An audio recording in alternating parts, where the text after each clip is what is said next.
नमस्कार। एक बहुत पुराना निर्गुण भजन है जिसकी पहली ही लाइन कह सकते हैं जिंदगी की सबसे बड़ी सच्चाई को सामने रख देती है। डगर है मुश्किल।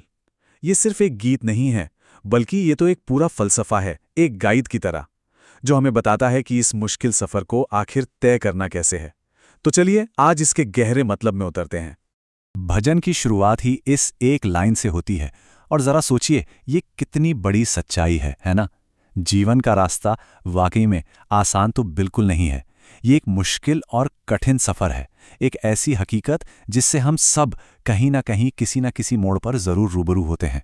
और यही एक लाइन पूरे भजन का टोन सेट कर देती है। तो सवाल ये उठता है कि भाई इस मुश्किल सफर का मुसाफिर आखिर है कौन?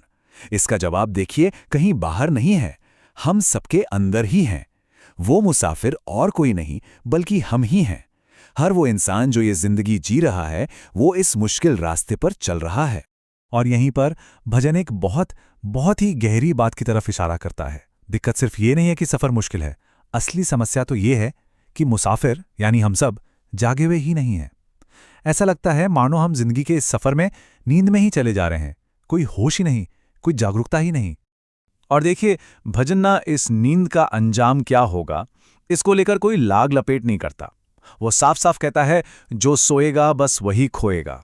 ये एकदम सीधी सीधी साफ चेतावनी है कि भाई अगर बिना जागरूकता के जियोगे, इस तरह की आध्यात्मिक नींद में रहोगे, तो इसकी कीमत बहुत बहुत भारी चुकानी पड़ेगी। तो अब सवाल ये आता है, ठीक है, रास्ता मुश्किल है, तो इस पर जागकर चला कैसे जाएं? इसका पहला जवाब कमाल की बात है, हमें कुदरत से, प्रकृति से मिलता है। भजन में ज्ञान और विनम्रता को समझाने के लिए एक फलदार पेड़ का क्या ही खूबसूरत उदाहरण दिया गया है। जरा इन पंक्तियों को देखिए, अकड़ और विनम्रता में कितना सुंदर फर्क बताया गया है। एक तरफ तो वो तना है जो अकड़ा हुआ है, और वो किस चीज का प्रतीक है? खारीपन का। और दूसरी तरफ फलों के बोझ से झुका हुआ पेड़। संदेश एकदम साफ है, जब इंसान के अंदर असली ज्ञान आता है, सार्थकता आती है, तो वो घमंड नहीं करता, बल्कि विनम्रता से झुक जाता है। तो इस पेड़ वाली मिसाल से हम क्या सीखते हैं? सार क्या है इसका? सार यही है कि घमंड असल में अंदर के खोखलेपन की निशानी है। जब जिंदगी में सचमुच सार्थकता के फल लगते हैं ना, तो इंसान अपने आप विनम्रता से झुक जाता है। सच्चा ज्ञान आपको हवा में नहीं उड़ाता, बल्कि आपको जमीन से और भी मजबूती से जोड़ देता है। अच्छा, अब आते हैं भजन के दूसरे सबक पर। ये हमारे स्वभाव और हमारी सफलता के बीच क्या रिश्ता है, उसके बारे में है। ये इस बात पर रोशनी डालता है कि जब दौलत और शोहरत मिलती है, तब हमारा असली कैरेक्टर, हमारा असली चरित्र कैसे बाहर निकल कर आता है। यहां एक बड़ा दिलचस्प शब्द इस्तेमाल हुआ है, खानदानी रईस। अब देखिए, भजन के हिसाब से इसका मतलब सिर्फ पैसे वाला होना नहीं है। ये तो एक मिजाज की बात है, एक एटीट्यूड की बात है, एक ऐसे स्वभाव की जिसमें नरमी हो, शालीनता हो, और ये चीजें रातों रात नहीं आती। और फिर भजन एक ऐसी लाइन कहता है ना, जो सच में किसी को भी सोचने पर मजबूर कर दे। बात की शुरुआत कुछ यूं होती है, तुम्हारी दौलत नई नहीं है। क्या कमाल की लाइन है, सोचिए।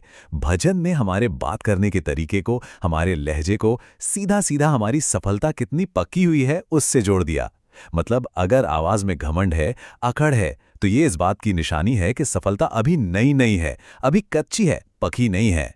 तो मतलब साफ है, जो नई नई शोहरत मिलती है, वो इंसान को हवा में उड़ा सकती है, उसमें अहंकार भर सकती है, लेकिन जिसकी काबिलियत सच्ची होती है, गहरी होती है, वो एक शांत और नरम स्वभाव में ही नजर आती है। और आखिर में तो बात यही है कि हमारा लहजा, हमारा बात करने का तरीका ही हमारे असली चरित्र का आईना है।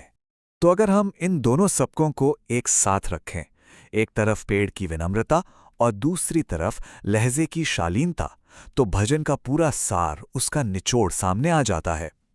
यह हमें बताता है कि इस मुश्किल रास्ते पर सही तरीके से चलने का रास्ता क्या है, तरीका क्या है।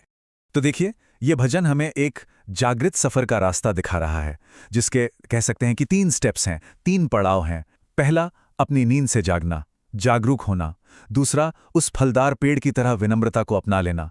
और तीसरा, एक सच्चे खानदानी रईस की तरह अपने मिजाज में, अपने स्वभाव में नरमी और शालीनता लाना। यही 3 चीजें हैं जो इस मुश्किल सफर में हमारे सबसे जरूरी हथियार हैं, हमारे औजार हैं। और आखिर में भजन हमें सबसे ज़रूरी बात याद दिलाता है, वो ये कि इस सफ़र की असली वैल्यू मंजिल तक पहुंचने में नहीं है, बल्कि इस बात में है कि हम इस सफ़र को तय कैसे करते हैं, किस कैरेक्टर के साथ, किस स्वभाव के साथ। हमारे अंदर के गुण ही ये तय करेंगे कि हमारा सफ़र कितना सार्थक होगा, कितना खूबसूरत होगा।